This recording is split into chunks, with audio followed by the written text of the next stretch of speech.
घटना काफ़ी पुरानी है। करीब 25 साल पहले मैं एक सेठ के यहाँ बम्बई में धार्मिक अनुष्ठान करवाने गया था। अनुष्ठान संपन्न होने के बाद सेठ ने कहा कि कोई आपसे मिलना चाहता है, आपको मेरे साथ चलना होगा। मैं उस सेठ के साथ निकल पड़ा। एक बंगले के सामने सेठ की गाड़ी रुक गई और हम उस बंगले में प्रवेश कर गए। बड़े बड़े सिक्योरिटी गार्ड, लंबे चौड़े कुत्ते, एक कमरा खोलो दूसरे का गेट अपने आप खुल जाता। मैंने सेठ से पूछा कि ये बंगला किसका है? सेठ ने कहा अंदर चलो पता चल जाएगा। जो ही हम मेन लॉबी में दाखिल हुए, दर्जनों लड़कियां सज धज कर इधर उधर घूम रही थी। मैं हैरान हुआ। चलते चलते हम एक ऐसे कमरे में पहुंच गए जहां एक अधेड़ उम्र की खूबसूरत महिला हाथ में सिगरेट व शराब का गिलास थामे बैठी थी। उसके पास 8-10 लंबे चौड़े पहलवान भी विराजमान थे। इससे पहले कि सेठ कुछ बोलता, मैं खुद ही समझ गया था कि ये कोई कॉल गर्ल्स का बड़ा अड्डा है, और मैं ये भी समझ गया था कि ये सेठ इसी महिला से मुझे मिलवाने लाया है। मेरे लिए एक कुर्सी खाली हो गई। मैं बैठ गया। महिला ने मेरा सत्कार किया, अभिवादन किया, कोल्ड ड्रिंक मंगवाया।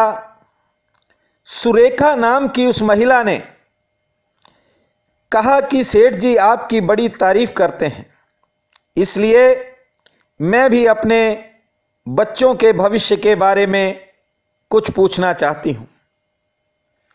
मैंने आंख के इशारे से महिला को कहा कि इन पहलवानों को बाहर भेजो।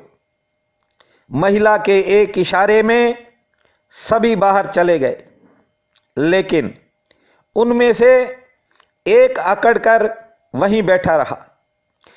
मैंने उसके लिए दोबारा इशारा किया और महिला ने जब उसे भी उठने का इशारा किया तो वह थोड़ा बेमन से उठा, लेकिन चला गया। उसके बाहर जाते ही मैंने पूछा कि आपके एक इशारे में सब उठकर चले गए, लेकिन ये क्यों नहीं उठा? उस महिला ने बताया कि इस आदमी से मौजूदा समय में मेरे संबंध हैं। शायद इस बात की धौंस दिखा रहा होगा। सुरेखा नाम की उस महिला की स्पष्टवादिता से मैं काफी प्रभावित हुआ। पहली ही मुलाकात में ऐसे सत्य वचन मैंने शायद पहले कभी नहीं सुने थे। यही कारण है कि सुरेखा आज भी मुझे याद है। उसकी स्पष्टवादिता आज भी मेरे दिल के किसी कोने में बसी हुई है। भले ही वह कॉल गर्ल्स की हेड थी, लेकिन भीतर और बाहर एक थी। इतना बड़ा सत्य तो साहब पूरी बोतल पीने के बाद भी कोई नहीं बोलता। यहां भीतर कुछ होता है, बाहर कुछ और होता है। बुरा आदमी अक्सर वही होता है जो वह है।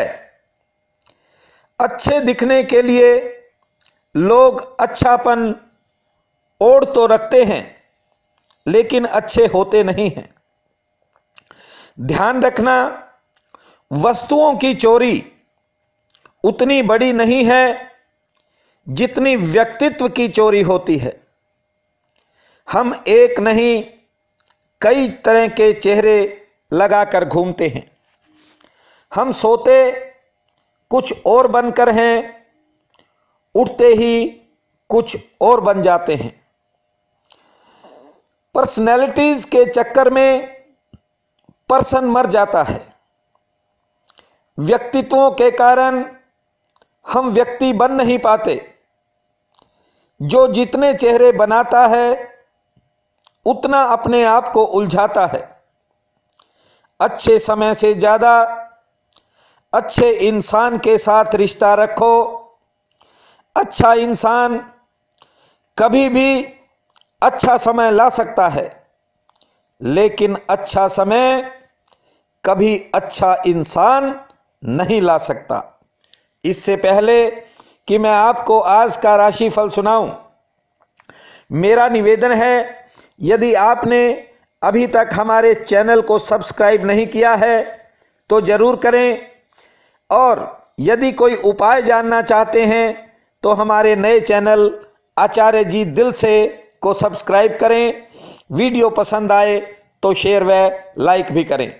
बहनों और भाइयों, आज 9 अप्रैल दिन रविवार है। आप सबको मेरा नमस्कार है। आज का राशिफल इस प्रकार है। मेष, काफ़ी मेहनत के बाद विशेष कार्यों में सफलता मिलेगी। कारोबारी सितारे कुछ नरम हैं। व्यक्ति विशेष का सहयोग मिलेगा। आमदन की दिशा में बात कुछ आगे बढ़ेगी। कानून व कर्ज से जुड़े मामलों में राहत का योग है। सेहत ठीक रहेगी। संतान संबंधी कार्यों पर खर्चा होगा। स्त्री पक्ष मजबूत है। यात्रा में सचेत रहें। वृक, करीबी मित्रों से मिलन हो सकता है। व्यापार से जुड़ी बाधाओं में राहत के संकेत हैं। आर्थिक पक्ष मध्यम श्रेणी का है। मेहमान व गृहस्थ कार्यों में खर्चा होगा। संतान के कैरियर की चिंता मन को घेर सकती है। बैंक, कानून व शिक्षा संबंधी कार्यों में दौड़ धूप बढ़ेगी। स्त्री से मनमुटाव हो सकता है। नौकरी पेशा लोगों को अतिरिक्त काम का बोझ उठाना पड़ेगा। मिथुन, घरेलू व सामाजिक जिम्मेवारियों की चिंता बनेगी। व्यापार हेतु गृहस्थ तारे पक्ष में हैं, लेकिन लाभ कम होगा। दूसरों के भरोसे रहने से कार्यक्षेत्र प्रभावित होगा। गृहस्थ में टकराव की स्थिति बनते बनते टलेगी। मेहमान आगमन का योग है। संतान से वैचारिक मतभेद बन सकते हैं। समाज में सम्मान मिलेगा। कोई पुरानी चिंता दूर होगी। करक, अपनों से अचानक मंगल मिलन होगा। आमदन का नया जरिया बनने के हालात पैदा होंगे। करीबी जनों का सहयोग मिलेगा। सेहत ठीक रहेगी। कानूनी बाधाओं से छुटकारा मिल सकता है। स्त्री व संतान से कहा सुनी हो सकती है। गृहस्थ कार्यों पर खर्चा होगा। यात्रा लाभकारी रहेगी। सरकारी पक्ष मजबूत है। सिंह, पुराने प्रयास फलीभूत होंगे। समाचारों का आदान प्रदान रहेगा। तीर्थ यात्रा या अन्य किसी यात्रा की योजना बनेगी। आर्थिक पक्ष मजबूत है। स्वास्थ्य संबंधी उलझन हो सकती है। संतान से दूरी बनेगी। स्त्री पक्ष ठीक है। खर्च आमदन से अधिक होगा। समाज में सम्मान मिलेगा। कन्या, बेवजह की भागदौड़ रह सकती है। स्त्री संतान की तरफ से अच्छा समाचार मिलेगा। सेहत लगभग ठीक रहेगी। नए नए मित्रों से संपर्क होगा। गृहस्थ में मेलजोल बढ़ेगा। व्यर्थ का झगड़ा गले पड़ सकता है। पुरानी बाधा दूर होगी। समाज में प्रतिष्ठा बढ़ेगी, लेकिन अपनों से थोड़ी निराशा मिलेगी। तुला, आज भौतिक सुखों में बढ़ोतरी का योग है। व्यवसाय में अचानक लाभ प्राप्ति होगी। जमीन से जुड़े मामले लंबित होंगे। विरोधी हाथ मिला सकते हैं। स्त्री से सुख मिलेगा। संतान से वैचारिक मतभेद होंगे। यात्रा के प्रति सावधान रहें। स्वास्थ्य पक्ष मजबूत है। विपरीत हालातों के बावजूद परिवार में शांति रहेगी। वृश्चिक, धन लाभ का व प्रगति का मार्ग प्रशस्त होगा। किसी से व्यर्थ का झगड़ा भी हो सकता है। कार्य क्षेत्र में बदलाव के संकेत हैं। सेहत पक्ष ठीक है। विशेष कार्य में अड़चन पैदा होगी। भाई बंधुओं से मिलन होगा। मेहमान आगमन के संकेत हैं। कैरियर में उत्साहवर्धक गतिविधियां रहेंगी। धनु, अचानक किसी पुराने मित्र से मिलन होगा। रोजगार में जरूरत के मुताबिक आमदन होगी। विदेश संबंधी कार्यों में प्रगति होगी। कारोबार में नए प्रस्ताव मिलेंगे। कार्यक्षेत्र कुछ प्रभावित होगा। संतान व स्त्री से सुख मिलेगा। सेहत पक्ष ठीक है। कुछ नई चुनौतियों का सामना करना पड़ सकता है। मकर, व्यापार के लिए सितारे ठीक हैं। रुके हुए कार्यों में गति आएगी। जमीन, मकान व दुकान के कार्य भी सफलता की ओर बढ़ेंगे। रिश्तेदारों व मित्रों से अचानक मिलन होगा। ठोस प्रयत्नों से योजना की पेचीदगी भी दूर होगी। कुंभ, सामाजिक कार्यों में व्यस्तता रह सकती है। विरोधी भारी पड़ने का प्रयास करेंगे। नए संपर्क से आर्थिक पक्ष मजबूत होगा। सेहत ठीक रहेगी। मन भी प्रसन्न रहेगा। संतान से थोड़ी निराशा होगी। रुके हुए काम में तेजी आएगी। कारोबारी दिशा ठीक है। जमीन, शिक्षा, कानून व व्यवसाय से जुड़ी मुश्किलों में राहत के संकेत हैं। मीन, नई उलझनों के प्रति थोड़ा सावधान रहें। अधर में लटकती मनोकामना पूरी हो सकती है। मित्रों का सहयोग बनेगा। सेहत पक्ष कुछ नरम है। जमीन व कानून की दिक्कतें मन परेशान करेंगी। संतान से सुख प्राप्त होगा। स्त्री पक्ष नरम है। समाज में अचानक आपका प्रभाव बढ़ने से उत्साह बढ़ेगा। आज का ये दिन आपके परिवार, मित्रों, सहयोगियों के लिए अति शुभ फलदायी हो। परम पिता परमात्मा आप सबका सहाय हो, ऐसी मेरी कामना है। बहुत बहुत धन्यवाद।